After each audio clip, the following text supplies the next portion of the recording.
For 9 years, I cleaned up after my brother, paid for his medication, drove him to appointments, and apologized to people when his pain made him cruel. For 9 years, I believed Martin Cole was half a man because of a fall at a construction site. Then one Friday night, while I was lying under a semi-truck in a repair bay outside Cleveland, my daughter sent me a photo that made my whole body go cold. It was Martin, not in a wheelchair, not wearing a back brace, not leaning on a cane. He was standing on the deck of a luxury yacht in Miami, wearing a white linen shirt, holding a glass of champagne, and dancing with a woman young enough to be his daughter. At first, I told myself it had to be someone else. Grief and exhaustion do strange things to a man's eyes. But then I saw the scar under his chin, the old family ring on his right hand, the faded tattoo on his wrist from the summer we both thought we were tough enough to join the Marines. It was him. My disabled brother was dancing, and I had spent almost a decade destroying my own life to keep him comfortable. If you've ever been used by someone you loved, stay with me. Because what I found after that photo didn't just break my heart. It broke our entire family open. If you've ever been the one who stayed, the one who paid, the one everyone called when things went wrong, then stay with me until the end. And tell me in the comments where you're watching from, because I want to know how far this story reaches. Before the accident, Martin was the loud one.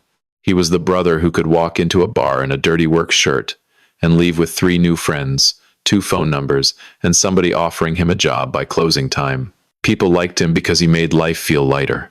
Even when he was lying, he made you want to believe him. I was different. I fixed things. Trucks, busted furnaces, leaking pipes, broken porch steps. I wasn't charming. I wasn't exciting. I was just dependable, which is a compliment people give you right before they ask for something. Martin fell from scaffolding on a job site 9 years earlier. 3 stories, maybe 30 feet. The call came at 6:42 inches the morning while I was pouring coffee for my wife, Helen. By noon, I was standing in a hospital hallway while a doctor told us Martin had spinal trauma, nerve damage, and a future nobody could predict. My mother, Grace, nearly collapsed. Martin grabbed my wrist from the hospital bed and whispered, "Ray, don't let them put me somewhere." So I didn't. I promised him. Then I promised my mother. Then I spent the next 9 years paying for a promise nobody else helped me keep. My mother loved both her sons, but she worried about Martin louder. That is the kindest way I know how to say it. When I was 12, I could come home with blood running down my knee and she would point me toward the bathroom cabinet. When Martin got a paper cut, she would sit him at the kitchen table, hold his hand, and talk like the boy might not survive the afternoon. After the accident, that old habit turned into a religion. Your brother has suffered enough, she told me whenever I questioned a bill. Martin didn't ask for this, she said when he needed another piece of medical equipment. You're still strong, Raymond, she whispered when I looked tired. He only has half a life now.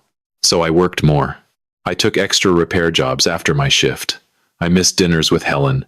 I missed my daughter Megan's volleyball games. I missed the slow, ordinary parts of family life because Martin always had another emergency. A new medication. A new specialist. A new device insurance wouldn't cover. And every time I hesitated, my mother looked at me like I was failing him. Nobody asked what it was costing me. Not until the night Megan sent me that photo. Not until I realized my brother hadn't lost half his life. He had been living 2 lives, and I had been paying for both. I didn't confront Martin that night. That was the first smart thing I did. The old me would have called him right there from the repair bay, grease on my hands, anger in my throat, demanding to know why a man who claimed he couldn't walk was dancing on a yacht in Miami. But I had spent too many years fixing engines to ignore one rule. When something is badly broken, you don't start by swinging a hammer. You open it up and see how deep the damage goes. So after my shift, I drove home in silence, parked outside my mother's house, and sat in the truck until the sun began to rise over the rooftops. Then I went inside and pulled out every folder I had kept for Martin. Hospital bills, rehab invoices, medication receipts, insurance denial letters, equipment orders. 9 years of paper stacked across the kitchen table like evidence from someone else's crime. At first, it looked normal. Pain management, physical therapy, mobility support.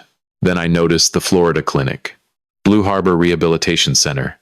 I had sent them checks for nearly 3 years. But when I searched the address, it wasn't a clinic. It was a rented mailbox between a vape shop and a nail salon. That was when anger left me, and something colder took its place. I called Martin at 7:18 that morning. Not too early. Not too late. Just early enough that if he really was bedridden, he would be awake for his medication. He answered on the fourth ring with the same tired voice I had heard for 9 years. "Ray," he groaned. "Everything okay?" I closed my eyes and listened. There was music in the background. Not television music.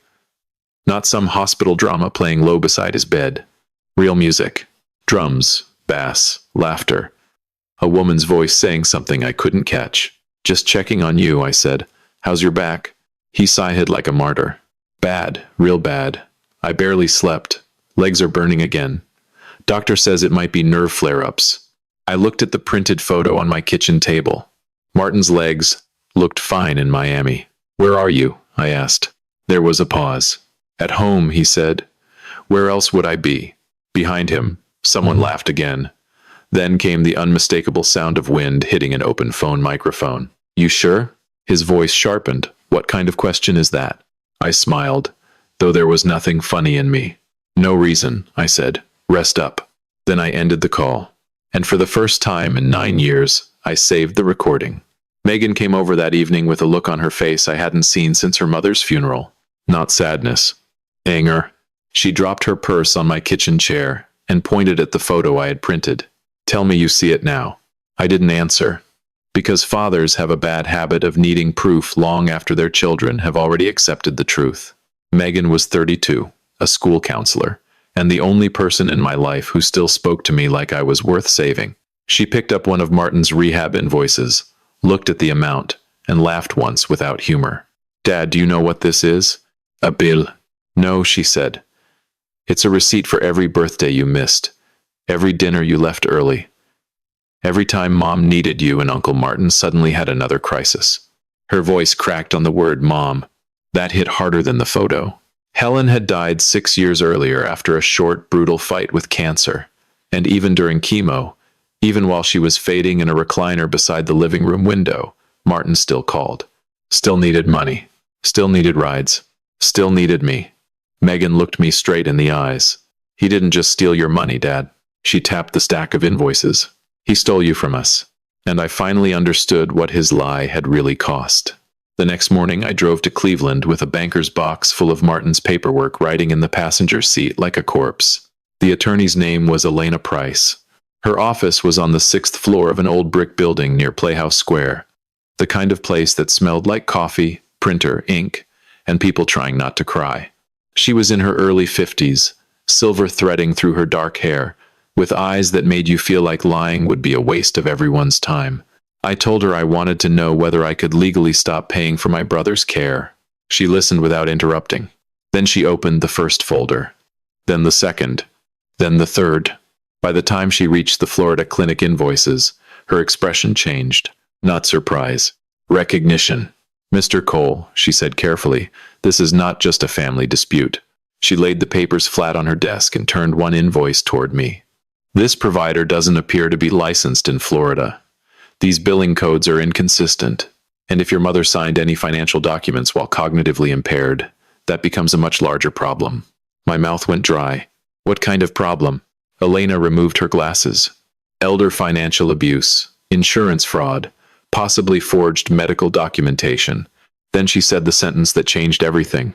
"Your brother may not be sick, Mr. Cole, but this family is infected." The first thing Elena asked for was my mother's bank records. I didn't want to pull Grace into it. Even after everything, some stubborn part of me still wanted to believe Martin had only lied to me, that maybe he had taken advantage of my guilt, my loyalty, my weakness, but had left our mother untouched. I was wrong. 3 days later, Elena called me back to her office. She didn't offer coffee this time. That told me enough. She placed a document in front of me and tapped the signature line. "Is this your mother's signature?" I leaned closer. It looked like Grace Cole, but too smooth, too steady. My mother's hand had trembled for years. "What is this?" I asked.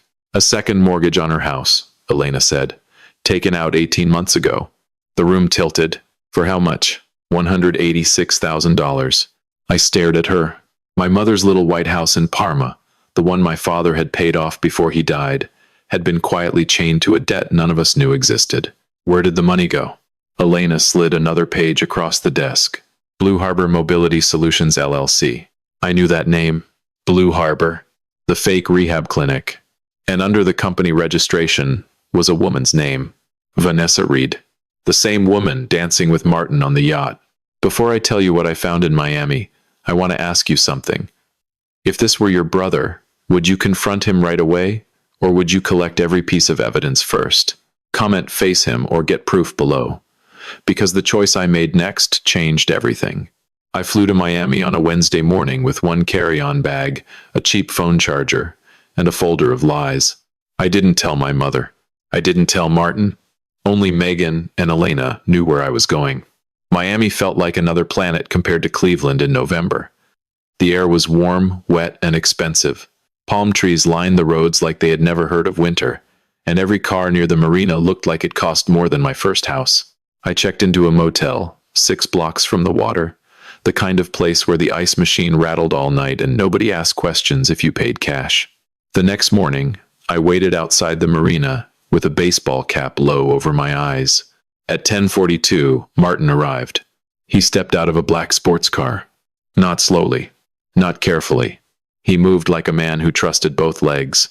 Vanessa Reed got out beside him, sunglasses on, red handbag over her shoulder, smiling like the world owed her rent. Martin laughed, kissed her cheek, and walked toward the docks. No limp. No brace. No pain. I followed from a distance, phone recording in my jacket pocket. Then Martin stopped near a white yacht and shook hands with a man I recognized from one of his medical forms. Dr. Calvin Sykes, the doctor who had signed my brother's disability reports. And suddenly I knew this wasn't just Martin's lie. It was a business. Elena called me that night while I sat in the motel parking lot, watching rain turn the pavement black. I found Dr. Calvin Sykes, she said. Her voice had that calm, careful tone people use when the truth is worse than expected. He lost his license in Georgia 7 years ago. I gripped the phone tighter. For what? Insurance fraud, false impairment evaluations, billing for treatment that never happened. Across the street, Martin and Vanessa walked out of a seafood restaurant, laughing under one umbrella. My brother moved easily, one hand on Vanessa's lower back, the same man who had cried to me about needing a $4,800 motorized recliner because ordinary chairs caused unbearable pain. Elena continued. After Georgia, Sykes disappeared from the medical system, then reappeared through shell clinics. Blue Harbor is one of them. So Martin bought a fake doctor. No, Elena said. From what I'm seeing, Martin may have helped build the machine. That sentence settled over me like ash. My brother wasn't just pretending to be broken. He had turned brokenness into a product. Fake evaluations, fake therapy, fake equipment, real money. Money from insurance companies. Money from our mother. Money from me. I watched Martin climb into the sports car without hesitation, without pain, without shame. Then I lowered the phone and whispered to the dark windshield, "Stand tall while you can, little brother." My mother's 82nd birthday was on a Sunday. She wanted pot roast, mashed potatoes, green beans, and the lemon cake my father used to buy from the bakery on Ridge Road. Nothing fancy. Just family around the table, the way she remembered it before age started stealing names and dates from her. Martin said he couldn't come. Of course he couldn't. He called that morning with a voice so weak it sounded rehearsed. "Tell Mom I'm sorry," he whispered. "Pain's bad today. I can barely sit up." Grace cried when I told her. "He tries so hard," she said. "Poor boy." I looked at Megan across the kitchen. Her face went stiff, but she said nothing. At 6 o'clock, we gathered in the living room and put Martin on video call. He appeared propped against pillows, blanket pulled to his chest, face pale under dim lighting. "Happy birthday, Mama," he said softly. Grace touched the screen like she was touching his cheek. Then I picked up the remote. I didn't raise my voice. I didn't accuse him. I simply turned on the television. The first video showed Martin stepping out of the sports car in Miami. The second showed him walking down the dock with Vanessa. The third showed him climbing onto the yacht, laughing, steady on both legs. Nobody spoke. On the laptop screen, Martin's face changed. Not pain, not confusion. Fear. Grace looked from the television to her son on the screen. Then she whispered, Martin, why are you standing? For 3 days, my mother refused to believe what she had seen. She kept saying there had to be an explanation. Maybe Martin had good days. Maybe the doctors were wrong. Maybe the video was old, or edited, or taken before the accident. That was Grace Cole. Even at 82, even with her memory slipping in small, cruel ways, she could still build a shelter around the child she wanted to protect. Then Elena came to the house. She sat at our kitchen table with the mortgage papers, bank transfers, Blue Harbor documents, and the copy of Grace's signature from the day she had supposedly agreed to borrow $186,000 against her home. My mother stared at the paper for a long time. I was in the hospital that week, she said quietly. I know, Elena replied. Grace's hands began to tremble. Not from age this time, from truth. She looked at me with eyes that suddenly seemed older than 82. I called you selfish, she whispered. I shook my head. Mom, no. Her voice broke. You stayed. You worked. You carried all of us. And I kept looking at the son who cried the loudest. Tears ran down her face. Then she said the words I had waited 9 years to hear. Raymond, I am so sorry. I didn't realize how badly I needed them until I couldn't breathe. The emergency hearing was scheduled for the following Thursday at the Cuyahoga County Courthouse. Martin arrived in a wheelchair. I almost laughed when I saw him. Not because it was funny, but because some lies become so ugly that your mind looks for any place to put the pain. He wore loose sweatpants, a gray hoodie, and a face full of suffering. Vanessa pushed him through the hallway like a devoted caregiver, one hand resting on his shoulder for the audience. My mother sat beside me, small and silent. Megan held her hand. When the judge entered, Martin lowered his head like a man too weak to defend himself. Elena didn't perform. She didn't shout. She simply placed the evidence in order. First, the mortgage document signed while Grace was hospitalized. Then the bank transfers. Then Blue Harbor's registration. Then Dr. Sykes' revoked license. Finally, the videos from Miami. On the courtroom monitor, Martin stepped out of the sports car. Martin walked down the dock. Martin climbed onto the yacht. The room went completely still. The judge leaned forward. Mr. Cole, she said, you required a wheelchair to enter my courtroom today. Martin swallowed. Yes, Your Honor. She pointed at the screen. Then perhaps you can explain why you did not require one in Miami. For the first time in 9 years, my brother had no story ready. Martin tried to speak 3 times. Each time, nothing useful came out. Vanessa's attorney whispered quickly in her ear, and for the first time since I had seen her in Miami, she stopped looking expensive and started looking cornered. The judge granted an emergency protective order over my mother's assets that afternoon. Grace's accounts were frozen against outside access. The second mortgage was flagged for investigation. Blue Harbor Mobility Solutions was referred to state and federal authorities. Then came the part Martin didn't expect. Elena requested temporary financial guardianship for me. Martin lifted his head. No, he said sharply. He can't control everything. He's always wanted control. I looked at him then. Really looked. Not at the brother I remembered from childhood. Not at the patient I had carried for 9 years. At the man who had drained our mother's house and called it survival. The judge reviewed Elena's documents, then signed the order. Just like that, the power Martin had built on pity began collapsing. As the bailiff moved toward him, Martin's voice cracked. Ray, come on. You're my brother. You're supposed to help me. For 9 years, that sentence would have worked. For 9 years, I would have felt guilt before anger. But not that day. I stepped close enough for only him to hear. I did help you, Martin. His eyes filled with panic. I helped you lie longer than you deserved. Then I looked back at my mother. Today I'm helping her. 6 months later, I moved out of my mother's basement. It was not dramatic. No speech. No music.